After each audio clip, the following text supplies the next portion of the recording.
Pernahkah kamu merasa terjebak? Meski sudah bekerja keras mengumpulkan uang, inilah kenyataannya, kakek kamu tidak pernah memberitahu rahasia ini. Kebebasan finansial sejati bukan soal seberapa banyak uang yang kamu punya, tapi bagaimana kamu bisa mengendalikannya tanpa terikat oleh status, utang, atau tekanan sosial. Di sini, kita akan bongkar cara berpikir yang salah, dan tunjukkan langkah nyata menuju kebebasan finansial yang sebenarnya. Ketika berbicara tentang keuangan, kita seringkali hanya memikirkan uang dalam hal nominal. Berapa banyak yang kita miliki di rekening bank, berapa besar investasi kita, atau seberapa besar rumah dan mobil kita. Namun, apa yang seringkali dilupakan adalah hubungan yang sangat intim antara uang dan harga diri. Di dunia modern ini, nilai seseorang sering diukur dengan seberapa besar kekayaan yang dimiliki, dan ini bisa menjadi pedang bermata dua. Di satu sisi, kekayaan dapat membawa rasa bangga dan percaya diri. Namun di sisi lain, terlalu sering kekayaan digunakan sebagai pengganti harga diri sejati, menciptakan ilusi bahwa lebih banyak uang sama dengan lebih banyak nilai sebagai manusia. Disinilah letak masalah besar. Ketika seseorang terlalu bergantung pada kekayaan untuk mengukur nilai dirinya, mereka cenderung menunjukkan perilaku yang merendahkan orang lain, baik secara sadar maupun tidak. Akar perilaku rendahan. Apa yang menyebabkan seseorang mengaitkan harga dirinya dengan uang? Ada banyak faktor, baik budaya maupun psikologis. Sejak kecil, kita dibesarkan dalam masyarakat yang memuja kesuksesan finansial. Dari cerita sukses orang-orang terkaya di dunia, hingga iklan-iklan yang mempromosikan gaya hidup mewah, kita terus-menerus dibombardir dengan pesan bahwa uang adalah ukuran tertinggi dari pencapaian. Orang-orang yang sukses secara finansial diidolakan, sementara mereka yang gagal secara ekonomi seringkali dipandang sebelah mata. Sebagai hasilnya, banyak orang yang mulai melihat kekayaan sebagai cara untuk memperoleh pengakuan sosial. Ketika seseorang merasa bahwa statusnya dalam masyarakat diukur berdasarkan jumlah uang yang dimiliki, mereka mungkin melakukan segala cara untuk meningkatkan kekayaannya, bahkan jika itu berarti mengorbankan prinsip-prinsip moral atau merendahkan orang lain. Disinilah lahir perilaku rendahan, seseorang yang merasa lebih baik dari orang lain hanya karena mereka memiliki lebih banyak uang. Namun, ada juga sisi lain dari koin ini. Beberapa orang yang kekayaannya terbatas justru memiliki harga diri yang tinggi dan tidak mengukur nilainya berdasarkan uang. Mereka mungkin bekerja keras untuk memenuhi kebutuhan mereka tanpa harus mengorbankan harga diri atau merendahkan orang lain. Orang-orang seperti ini memahami bahwa harga diri sejati tidak datang dari seberapa banyak uang yang dimiliki, melainkan dari integritas, etika kerja, dan sikap terhadap orang lain. Mengukur nilai diri. Untuk memahami bagaimana perilaku seseorang terkait dengan uang dapat menunjukkan sikap rendahan, kita harus memahami lebih dalam bagaimana orang mengukur nilai diri. Sebagai contoh, ketika seseorang mencapai kesuksesan finansial besar, mereka seringkali menghadapi pilihan. Apakah mereka akan menggunakan kekayaan mereka untuk membantu orang lain, atau untuk meningkatkan kualitas hidup diri mereka sendiri tanpa mempedulikan orang lain? Pilihan ini menentukan arah perilaku seseorang. Ketika seseorang memilih untuk hanya memperkaya diri tanpa mempertimbangkan dampak terhadap orang-orang di sekitar mereka, ini adalah tanda bahwa mereka mungkin mengaitkan kekayaan dengan nilai diri secara berlebihan. Mereka mungkin mulai merasa bahwa uang memberi mereka hak untuk mengabaikan atau bahkan merendahkan orang lain. Ini adalah salah satu bentuk perilaku yang menandakan rendahnya kualitas moral dan sosial seseorang. Misalnya, dalam banyak situasi, orang yang merasa kekayaannya membuat mereka lebih baik dari orang lain akan cenderung menampilkan perilaku sombong. Mereka mungkin memandang rendah orang-orang dengan penghasilan lebih rendah atau kurang beruntung, bahkan ketika mereka tidak memiliki kendali atas situasi finansial mereka. Dalam kasus-kasus ekstrim, ini dapat memunculkan sikap acuh tak acuh terhadap penderitaan orang lain. Ketika seseorang merasa bahwa kekayaannya membuat mereka superior, mereka mungkin tidak lagi merasakan kebutuhan untuk menunjukkan empati atau kepedulian.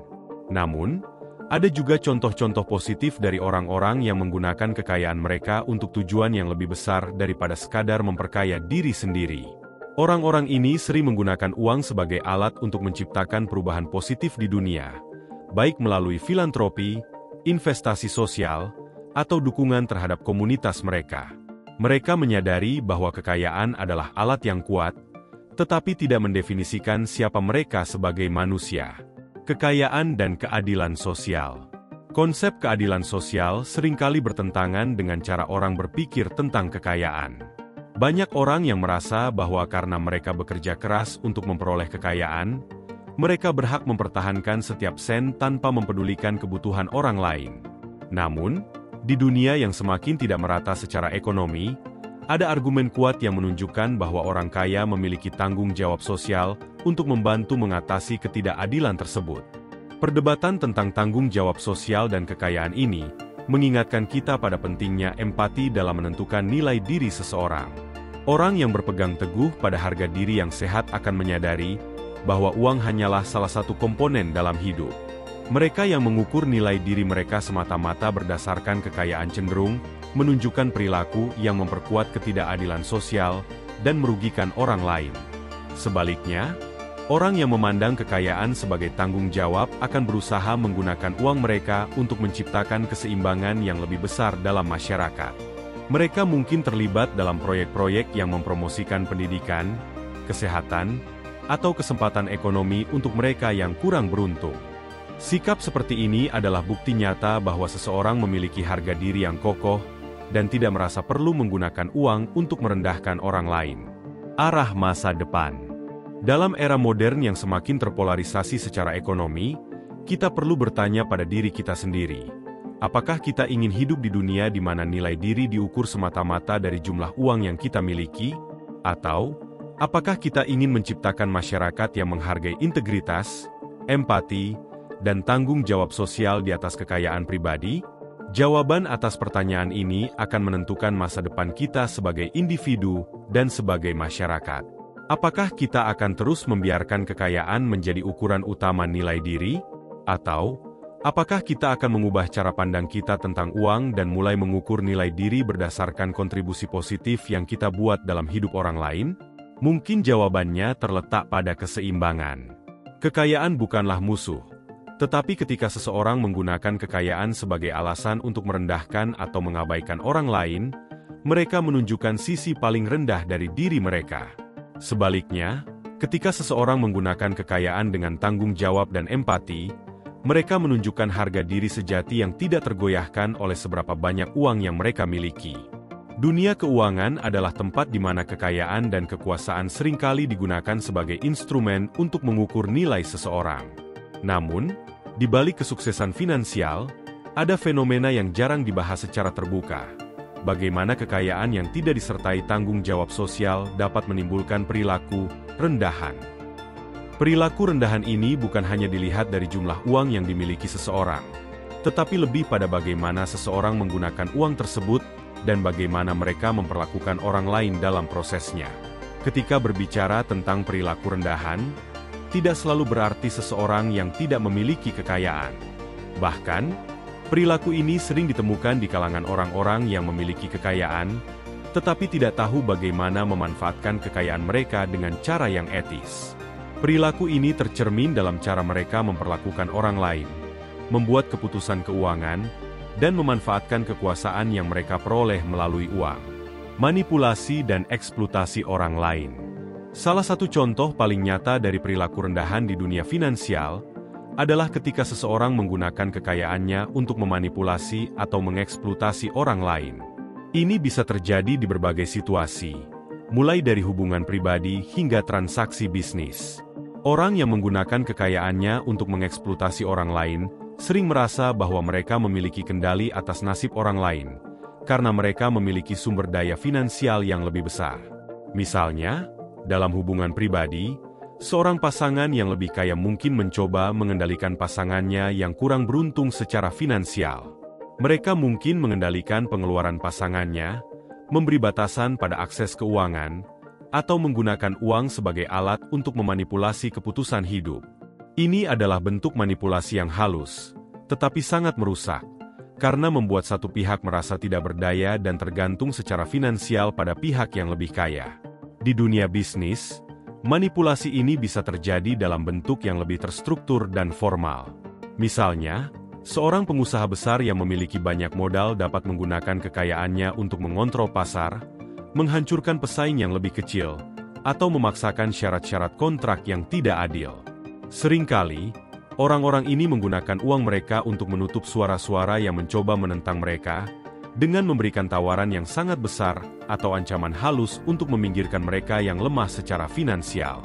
Contoh yang lebih konkret adalah ketika perusahaan besar menekan pemasok kecil untuk memberikan harga yang lebih rendah atau mengurangi standar kualitas demi keuntungan mereka sendiri.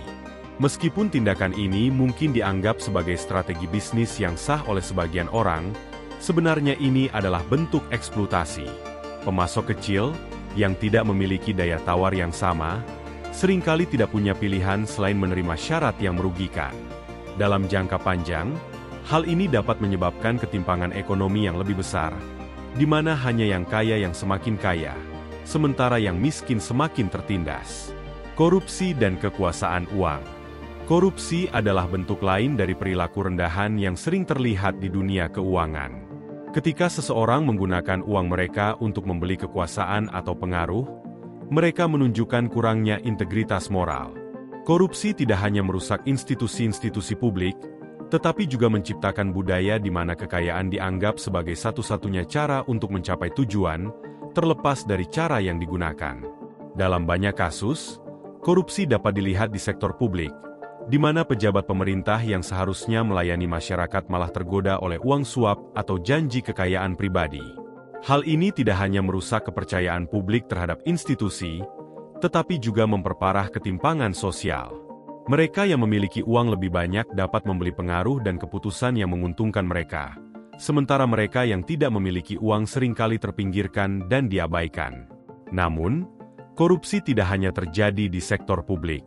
Di sektor swasta, perilaku rendahan ini juga terlihat dalam bentuk penipuan, pencucian uang, dan praktik bisnis yang tidak etis. Misalnya, perusahaan yang terlibat dalam pencucian uang menggunakan jaringan keuangan global untuk menyembunyikan sumber dana mereka, seringkali dari aktivitas ilegal. Mereka yang terlibat dalam perilaku ini tidak hanya merugikan sistem keuangan global, tetapi juga menciptakan lingkungan di mana kejahatan dapat berkembang. Perusahaan yang terlibat dalam praktik korupsi seringkali menyembunyikan tindakan mereka di balik lapisan hukum dan regulasi yang rumit, membuat mereka sulit untuk dihukum. Mereka mungkin mempekerjakan tim pengacara mahal dan konsultan keuangan untuk memastikan bahwa tindakan mereka tetap dalam batas hukum, meskipun secara moral jelas merugikan orang lain. Ini adalah contoh nyata bagaimana uang dapat digunakan untuk melindungi perilaku rendahan dan bahkan membuatnya tampak sah, mengorbankan nilai-nilai demi uang.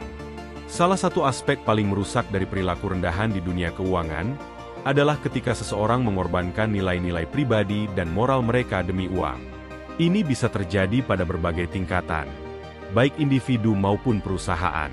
Pada tingkat individu, seseorang mungkin tergoda untuk melakukan tindakan yang bertentangan dengan keyakinan mereka sendiri demi keuntungan finansial. Misalnya, seorang karyawan mungkin menutup mata terhadap praktik bisnis yang tidak etis di tempat kerjanya, karena mereka tidak ingin kehilangan pekerjaan atau bonus mereka. Pada tingkat perusahaan, ini bisa dilihat dalam keputusan untuk berinvestasi di sektor-sektor yang merugikan lingkungan atau masyarakat. Perusahaan yang hanya peduli pada keuntungan seringkali akan mengabaikan dampak sosial dari tindakan mereka, selama hal itu meningkatkan nilai pemegang saham. Mereka mungkin berinvestasi di perusahaan yang merusak hutan, mencemari sungai, atau melanggar hak-hak pekerja, asalkan keuntungan tetap mengalir. Ketika keuntungan menjadi satu-satunya tujuan, nilai-nilai moral seringkali terabaikan. Contoh nyata dari perilaku ini dapat dilihat dalam krisis keuangan 2008, ketika banyak lembaga keuangan besar terlibat dalam praktik pemberian pinjaman subprime yang tidak etis. Mereka tahu bahwa pinjaman-pinjaman ini berisiko tinggi dan akan merugikan banyak orang, tetapi mereka tetap melanjutkannya demi keuntungan jangka pendek. Ketika gelembung akhirnya meledak, jutaan orang kehilangan rumah dan pekerjaan, sementara para eksekutif di perusahaan-perusahaan ini tetap mendapatkan bonus besar. Ini adalah salah satu contoh paling mencolok tentang bagaimana mengejar uang tanpa memperhatikan konsekuensi dapat menyebabkan kerugian yang besar bagi masyarakat. Contoh yang paling terkenal adalah Panama Papers dan Paradise Papers, di mana terungkap bahwa banyak individu kaya dan perusahaan besar menggunakan rekening offshore untuk menyembunyikan kekayaan mereka dan menghindari pajak. Meskipun tindakan ini mungkin legal, banyak yang memandangnya sebagai bentuk pengkhianatan terhadap kewajiban sosial mereka. Perilaku ini menunjukkan kurangnya tanggung jawab dan kesadaran moral, serta bagaimana kekayaan dapat digunakan untuk menghindari kontribusi pada masyarakat yang lebih luas. Kesimpulan, perilaku rendahan di dunia keuangan adalah cerminan dari bagaimana seseorang menggunakan kekayaan mereka untuk memperkuat posisi mereka sendiri, seringkali dengan merugikan orang lain. Dari manipulasi dan eksploitasi hingga korupsi dan penghindaran pajak, perilaku ini menunjukkan bagaimana kekayaan dapat digunakan untuk menciptakan ketidakadilan yang lebih besar dalam masyarakat. Namun, yang lebih penting adalah kesadaran bahwa kekayaan bukanlah masalahnya, melainkan cara orang menggunakan kekayaan tersebut. Kekayaan dapat menjadi alat yang kuat untuk menciptakan perubahan positif, tetapi jika digunakan tanpa tanggung jawab, kekayaan dapat merusak harga diri seseorang dan merendahkan martabat mereka. Bab 3. Mentalitas pencari status. Di dunia modern, mentalitas pencari status adalah fenomena yang merajalela, terutama dalam dunia keuangan dan materialisme. Seringkali, pencapaian finansial dilihat sebagai ukuran kesuksesan tertinggi, bukan hanya dalam hal kebebasan ekonomi tetapi juga dalam hal status sosial. Status ini bukan hanya soal berapa banyak yang dimiliki seseorang, tetapi juga bagaimana mereka memproyeksikan kekayaan dan menggunakannya untuk mendapatkan pengakuan dari orang lain. Inilah tempat di mana perilaku rendahan muncul dalam bentuk yang seringkali tak terlihat, tetapi sangat merusak, baik bagi individu itu sendiri maupun bagi masyarakat di sekitarnya. Dalam bab ini, kita akan mengeksplorasi bagaimana mentalitas pencari status membentuk perilaku keuangan seseorang, dan bagaimana hal itu bisa menjadi indikasi rendahnya nilai moral seseorang, meskipun secara finansial mereka mungkin berada di puncak. Mentalitas pencari status. Sebuah gambaran. Mentalitas pencari status merujuk pada sikap seseorang yang mendasarkan harga diri dan kesuksesan mereka pada pengakuan eksternal, terutama dari lingkungan sosial mereka. Bagi orang-orang seperti ini, memiliki lebih banyak uang, rumah yang lebih besar, atau barang-barang mewah bukanlah sekadar untuk kenyamanan pribadi, melainkan untuk menunjukkan kepada dunia bahwa mereka lebih baik daripada orang lain. Seringkali, mentalitas ini muncul karena rasa tidak aman yang mendalam. Orang-orang yang terjebak dalam pola pikir ini merasa bahwa mereka perlu membuktikan nilai diri mereka melalui kekayaan material, karena tanpa itu mereka takut tidak akan dihormati atau diakui oleh orang lain. Dalam hal ini, pencarian kekayaan bukan lagi tentang mencapai kesejahteraan finansial, tetapi lebih tentang memperjuangkan posisi sosial yang lebih tinggi. Ironisnya, semakin seseorang berusaha keras untuk mendapatkan pengakuan eksternal ini, semakin jelas pula bahwa mereka mengukur harga diri mereka berdasarkan pandangan orang lain. Orang-orang yang hidup dengan mentalitas ini seringkali terlibat dalam kompetisi tak berkesudahan untuk mengejar status. Mereka tidak pernah merasa puas dengan apa yang mereka miliki, selalu membandingkan diri mereka dengan orang-orang lain di sekitar mereka, dan terus berusaha untuk memiliki lebih dari yang lain. Entah itu melalui pembelian barang-barang mewah, menambah aset, atau memperbesar gaya hidup mereka. Mereka berpikir bahwa memiliki barang-barang mewah seperti mobil sport, jam tangan mahal, atau liburan eksklusif akan membuat mereka lebih dihormati dan diakui di lingkungan sosialnya. Namun, yang seringkali mereka temukan adalah bahwa pengejaran terhadap status eksternal ini tidak pernah benar-benar memuaskan rasa haus mereka akan penghargaan. Sebaliknya, itu hanya memperdalam rasa kekosongan dan ketidakpuasan mereka, karena pengakuan yang mereka dapatkan bersifat sementara dan seringkali dangkal. Perilaku konsumtif yang tidak bertanggung jawab. Salah satu bentuk perilaku rendahan yang muncul dari mentalitas pencari status adalah konsumerisme yang tidak bertanggung jawab. Orang-orang dengan mentalitas ini seringkali terjebak dalam siklus pengeluaran besar-besaran demi barang-barang mewah yang sebenarnya tidak mereka butuhkan. Bukan karena mereka menghargai kualitas atau fungsi dari barang-barang tersebut, tetapi karena barang-barang itu dianggap simbol status yang bisa ditampilkan kepada dunia. Misalnya, mereka mungkin membeli mobil mewah dengan kredit yang menguras keuangan mereka, hanya untuk mempertahankan citra sebagai orang sukses. Mereka juga mungkin terlibat dalam pengeluaran besar untuk acara-acara sosial atau barang-barang konsumtif yang tujuannya semata-mata untuk membuat orang lain terkesan.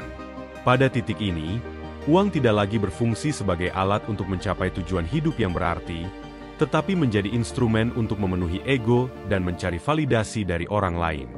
Di balik gaya hidup mewah ini, seringkali tersembunyi fakta bahwa banyak dari mereka yang memiliki mentalitas pencari status ini justru berada dalam kondisi finansial yang rapuh. Meskipun dari luar mereka terlihat kaya dan sukses, kenyataannya, banyak dari mereka yang harus berurusan dengan utang yang menumpuk atau bahkan berada di ambang kebangkrutan. Mereka hidup di atas kemampuan mereka, membayar harga mahal hanya untuk mempertahankan ilusi status yang mereka ciptakan. Tidak jarang, orang-orang yang memiliki mentalitas ini juga mengalami tekanan psikologis dan emosional yang berat. Kecemasan akan penilaian orang lain, rasa takut tidak dihormati, dan ketakutan akan kehilangan status sosial menjadi beban yang terus menghantui mereka. Mereka hidup dalam ketidakpastian dan terus merasa bahwa apa yang mereka miliki tidak pernah cukup. Rasa takut akan penurunan status ini menciptakan lingkaran setan di mana mereka terus-menerus mencari cara untuk menonjolkan diri, meskipun itu berarti harus mengorbankan stabilitas keuangan jangka panjang mereka. Pencarian status di media sosial. Media sosial memainkan peran besar dalam memperkuat mentalitas pencari status di era digital. Platform seperti Instagram, Facebook, dan TikTok memberikan panggung bagi orang untuk menunjukkan gaya hidup mereka kepada dunia. Bagi mereka yang memiliki mentalitas pencari status, media sosial adalah ladang subur untuk memproyeksikan citra kesuksesan finansial mereka. Namun, ada sisi gelap dari ini. Di balik setiap foto mewah, liburan mahal, atau barang bermerek yang dipamerkan di media sosial, seringkali tersembunyi cerita tentang hutang, pengorbanan emosional, dan ketidakstabilan finansial.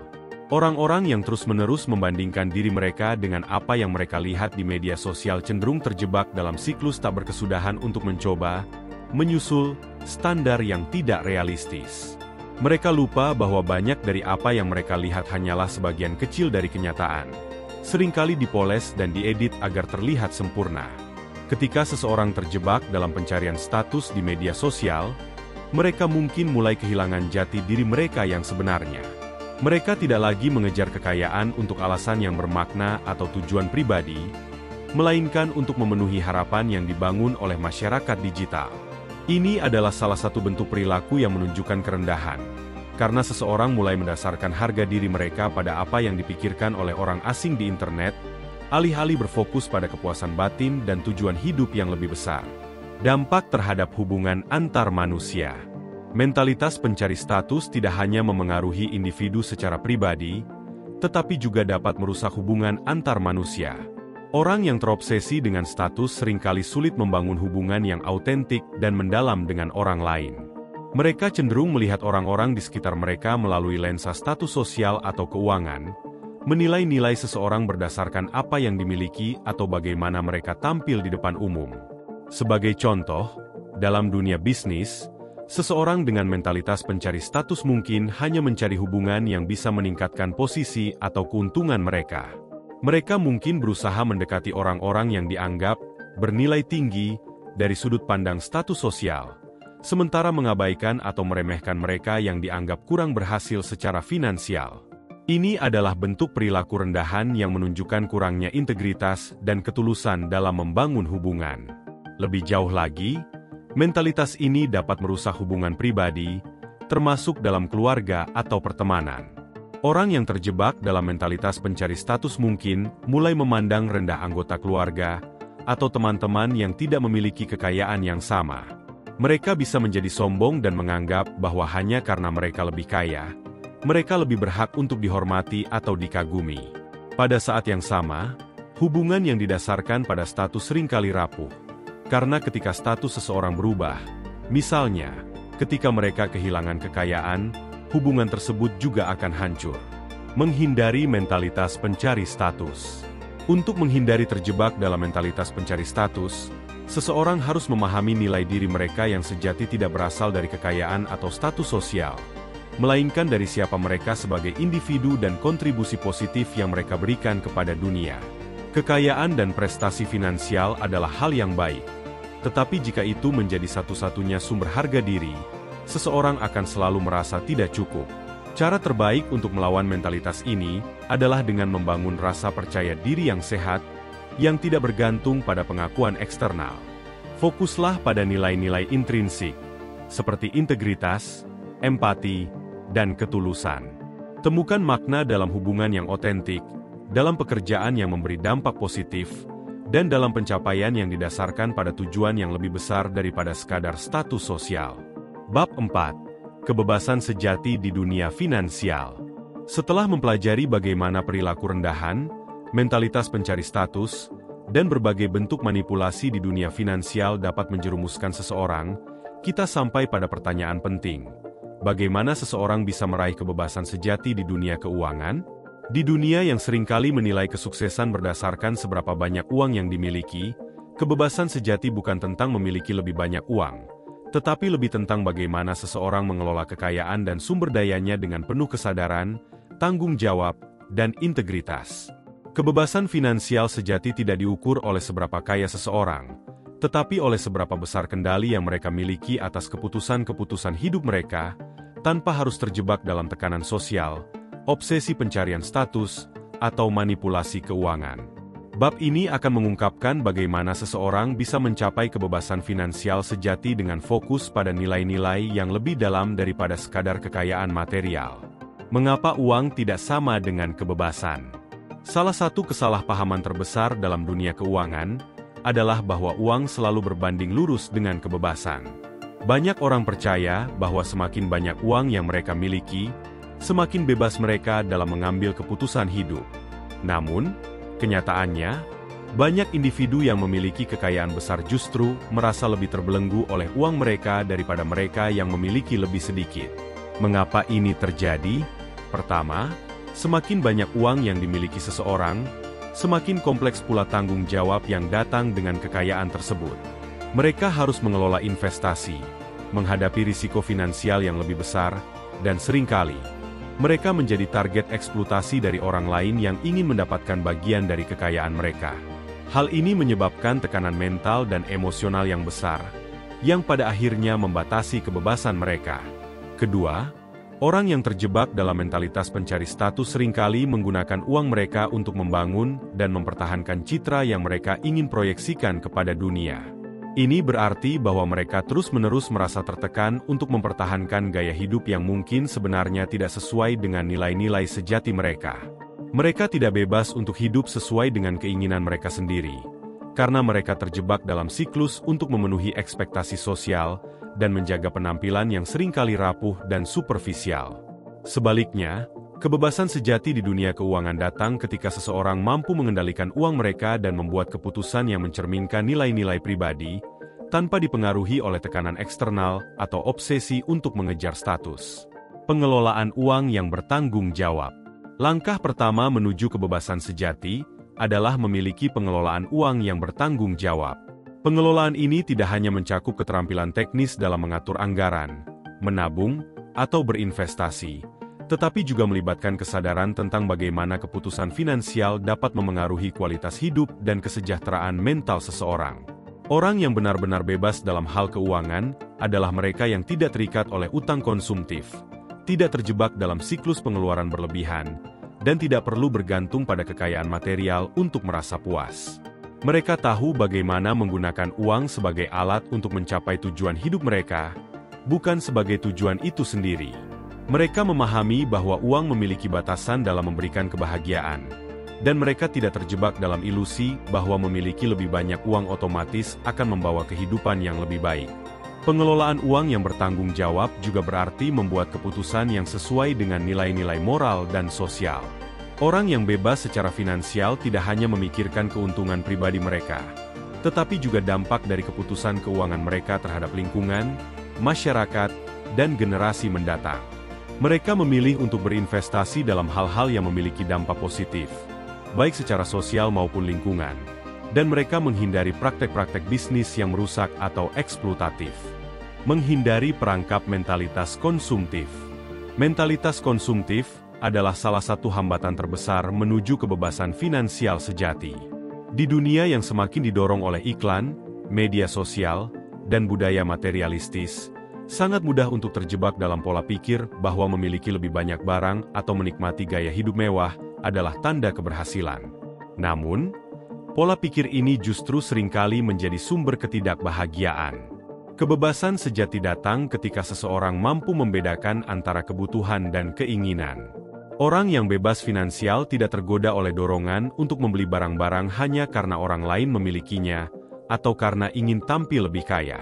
Mereka memahami bahwa kebahagiaan tidak datang dari memiliki lebih banyak barang, tetapi dari pengalaman hidup yang bermakna, hubungan yang autentik, dan pencapaian tujuan-tujuan pribadi. Untuk mencapai kebebasan finansial sejati, seseorang perlu melatih pengendalian diri dan disiplin dalam hal keuangan. Mereka harus mampu menahan godaan untuk membelanjakan uang pada hal-hal yang tidak perlu, dan sebagai gantinya, fokus pada hal-hal yang benar-benar memberikan kebahagiaan jangka panjang. Kemandirian finansial dan ketahanan emosional. Salah satu pilar utama kebebasan sejati di dunia keuangan adalah kemandirian finansial. Kemandirian finansial berarti memiliki cukup sumber daya untuk memenuhi kebutuhan hidup tanpa harus bergantung pada pihak lain. Ini tidak hanya berarti memiliki tabungan atau investasi yang cukup, tetapi juga berarti memiliki kemampuan untuk mengambil keputusan keuangan tanpa dipengaruhi oleh rasa takut, tekanan sosial, atau ekspektasi orang lain. Kemandirian finansial juga erat kaitannya dengan ketahanan emosional. Orang yang memiliki kebebasan sejati dalam hal keuangan tidak mudah terpengaruh oleh fluktuasi pasar, perubahan kondisi ekonomi, atau bahkan kehilangan pekerjaan. Mereka memiliki rencana cadangan, tabungan darurat, dan pemahaman bahwa kebebasan sejati datang dari kemampuan untuk mengelola situasi keuangan yang sulit tanpa kehilangan kendali atas emosi mereka. Dalam hal ini, kemandirian finansial tidak hanya memberikan kebebasan dalam mengambil keputusan-keputusan besar dalam hidup, tetapi juga memberikan rasa damai dan ketenangan. Seseorang yang tidak terjebak dalam ketakutan akan masa depan atau tekanan utang memiliki ruang lebih untuk menikmati hidup, mengejar passion mereka, dan berkontribusi secara positif bagi masyarakat. Memberikan kembali, sebuah tanda kebebasan sejati. Kebebasan finansial sejati juga tercermin dalam keinginan dan kemampuan untuk memberi kembali kepada orang lain. Orang yang benar-benar bebas dalam hal keuangan tidak merasa terancam oleh kekurangan atau kehilangan. Sebaliknya, mereka memahami bahwa kebahagiaan sejati datang dari berbagi kekayaan dan memberikan kontribusi positif kepada dunia. Memberi kembali bisa berarti banyak hal, dari memberikan sumbangan kepada amal, mendukung komunitas lokal, hingga membantu teman dan keluarga yang membutuhkan. Mereka yang mencapai kebebasan finansial sejati melihat uang sebagai alat untuk menciptakan dampak positif, bukan sekadar sebagai sarana untuk memperkaya diri mereka sendiri. Lebih dari itu, orang yang bebas secara finansial memahami bahwa memberi kembali bukan hanya soal uang. Mereka memberikan waktu, energi, dan keahlian mereka untuk mendukung tujuan yang lebih besar. Mereka terlibat dalam kegiatan sosial, berkontribusi pada pembangunan komunitas, dan bekerja untuk memperbaiki dunia di sekitar mereka. Kebebasan sejati datang dari kemampuan untuk menggunakan kekayaan dan sumber daya untuk hal-hal yang lebih besar daripada diri sendiri. Mereka yang bebas secara finansial merasa bahwa mereka memiliki tanggung jawab untuk menggunakan kekayaan mereka dengan bijak dan berbagi dengan mereka yang kurang beruntung. Ini adalah bentuk tertinggi dari kebebasan, di mana seseorang tidak lagi terjebak dalam egoisme atau pengejaran status, tetapi malah menggunakan kekayaan mereka untuk menciptakan perubahan positif. Kesimpulan, meraih kebebasan finansial sejati. Kebebasan finansial sejati adalah tentang memiliki kendali penuh atas hidup Anda, bukan hanya dari segi uang, tetapi juga dari segi bagaimana Anda menggunakan uang tersebut untuk mencapai tujuan yang bermakna. Ini tentang melepaskan diri dari perangkap mentalitas pencari status, dari tekanan konsumtif, dan dari kecemasan akan penilaian orang lain. Orang yang mencapai kebebasan sejati tidak lagi mengukur kesuksesan mereka berdasarkan seberapa banyak yang mereka miliki, tetapi berdasarkan bagaimana mereka hidup sesuai dengan nilai-nilai mereka. Mereka tidak hanya fokus pada akumulasi kekayaan, tetapi juga pada bagaimana mereka bisa memberikan dampak positif bagi orang lain. Kebebasan sejati bukan tentang menjadi yang terkaya, tetapi tentang hidup dengan integritas, tanggung jawab, dan kesadaran penuh. Ketika Anda bisa hidup dengan cara ini, itulah saat Anda benar-benar bebas.